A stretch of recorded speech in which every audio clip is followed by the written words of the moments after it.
US military assistance to Ukraine has dropped almost to zero, while Europe has sharply increased its support. According to new data from the Ukraine Support Tracker by the Kiel Institute for the World Economy, American military aid in 2025 fell by nearly 99% compared to previous years, from more than 46 billion euros to less than half a billion. At the same time, European countries significantly stepped up their role. Military support from Europe grew by about two-thirds last year. As a result, the total volume of international aid to Ukraine remained broadly stable despite the sharp decline in US funding. Germany, the United Kingdom, Sweden, Norway and Denmark became the largest European donors. EU institutions, especially the European Commission, are now playing a central role in financing Ukraine support programs. One of the key tools is a joint donor mechanism that pays for air defense supplies. Though this program, most Patriot interceptor missiles and the majority of their air defense missiles delivered last year were financed by partner countries. Another growing trend: more weapons are now being purchased directly from Ukrainian defense manufacturers. The share of such contracts has more than quadrupled over the past year. Analysts say this marks a structural shift from US-led support to a Europe-driven model of assistance for Ukraine. The Munich Security Conference has opened in Germany in a tense and uncertain global climate. World leaders, top diplomats, and defense officials have gathered to discuss the biggest security challenges facing the world right now. This year's meeting starts at a critical moment, with the war in Ukraine ongoing, pressure on NATO growing, and new debates about long-term security guarantees for Europe. In its opening report, conference organizers warned that the international system created after World War II is under serious strain, setting a serious and cautious tone for the talks. President Volodymyr Zelenskyy is expected to hold several key meetings on the sidelines of the conference, focused on military support, security commitments, and coordination with partners. Among them is an expected meeting with the US Secretary of State, Marco Rubio, where Ukraine, defense aid, and diplomatic steps are likely to be discussed. Leading Western policy voices are also expressing concern about the direction of global security, warning about rising instability and growing risks across several regions at once. With the several crises happening at the same time, from Ukraine to the Middle East and wider great power tensions, this year's Munich conference is seen not just as a discussion platform, but as an important signal of what comes next. At an informal summit in Belgium, a group of EU leaders agreed in principle on what many describes as a two-speed Europe approach, a new model that would allow smaller coalitions of member states to move forward with the major economic reforms without waiting for unanimous approval from all 27 countries. According to EU Observer, several key leaders, including European Commission President Ursula von der Leyen, French President Emmanuel Macron, and German Chancellor Friedrich Merz, backed the idea as a practical way to speed up competitiveness reforms at a time of a strong economic rivalry with the United States and China. The concept is simple. Instead of reforms being blocked by the slowest or most hesitant members, a core group of willing countries can proceed first and others can join later.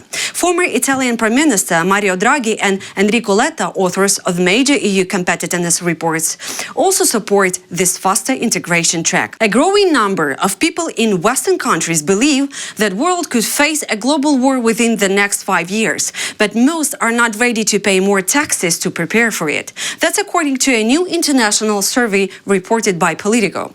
Based on polling conducted by the research company Public First in the United States, the United Kingdom, and several EU countries, the share of people who think a large global war is likely has risen sharply compared to last year. In the UK, about 4 in 10 respondents say a new world war is likely within 5 years, a clear increase from earlier polls. In the United States, nearly half of those surveyed say the same. Germany is the main exception, where most people still see such a scenario as unlikely.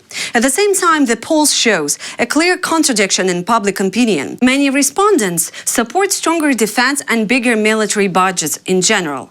But that support drops when they hear it could mean higher taxes, more government debt, or cuts to social programs. Researchers say this creates a political dilemma. Voters feel the world is becoming more dangerous, but they are less willing to make financial sacrifices for defense. The survey also found raising concern about nuclear risk. In several NATO countries, including the US, UK, France and Canada, at least 1 in 3 respondents believes the use of nuclear weapons in a future conflict is possible within next 5 years. When asked about the biggest threat to peace in Europe, most respondents named Russia. In some countries, the United States was named as the second largest security concern, mentioned more often than China. The poll was conducted in early February, with more than 2,000 respondents surveyed in each country. Russian authorities are increasing pressure on social networks and messaging apps as part of a broader effort to tighten information control, according to a senior Ukrainian lawmaker. Head of the Ukrainian Parliament's Free Speech Committee says recent restrictions and tests targeting Telegram and reported pressure on WhatsApp are aimed at limiting the ability of people to coordinate protests and share uncensored information. He says Russia is preparing for a possible social and economic unrest as the war continues and economic pressure grows. In his view, the Kremlin wants stronger control over online communication in case of public disconnect or mobilization problems. Russian regulators say the measures are about legal compliance. Critics say it looks like preventive censorship and digital containment. NATO could lose up to 2 battalions per day in a high-intensity drone war, according to the analysis of the Wall Street Journal, based on a large alliance exercise held in Estonia. The drills, called Hedgehog 2025, involved more than 16,000 troops from 12 NATO countries, with the Ukrainian drone experts also taking part.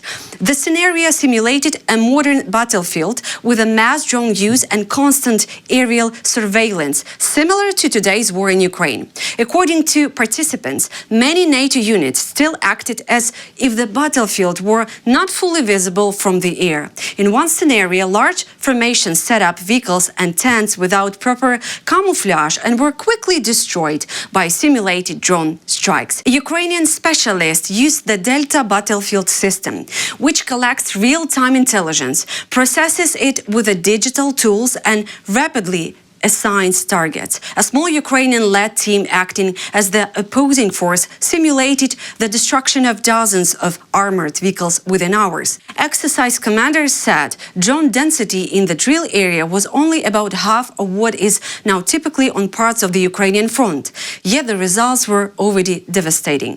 Former US General David Petraeus told the paper that lessons from Ukraine will not be learned automatically. He said armies must change doctrine, training, procurement and command culture. Otherwise, vulnerability will remain. Ukrainian skeleton athlete Vladislav Heraskevich, widely seen in Ukraine as a symbol of dignity and courage in sport, has filed an urgent appeal to the Court of Arbitration for Sport, CAS, after being disqualified from the 2026 Winter Olympics. He was removed from competition because he planned to race wearing a special memory helmet dedicated to Ukrainian athletes killed in Russia's war. Olympic officials ruled this could be seen as a political message and said it breaks Rule 50 of the Olympic Charter.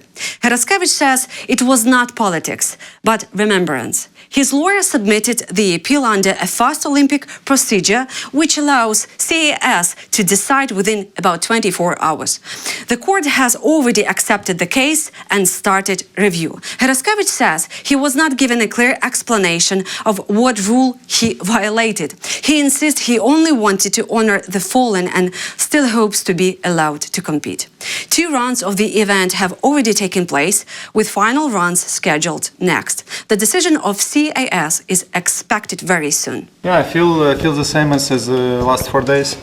I believe I didn't violate any rules, so therefore I shouldn't be suspended, and I should be today part of the Olympic Games, part of the competition, but not part of the hearing. And yeah, so we continue to fight for our truth. That's all for now. For more content, please subscribe.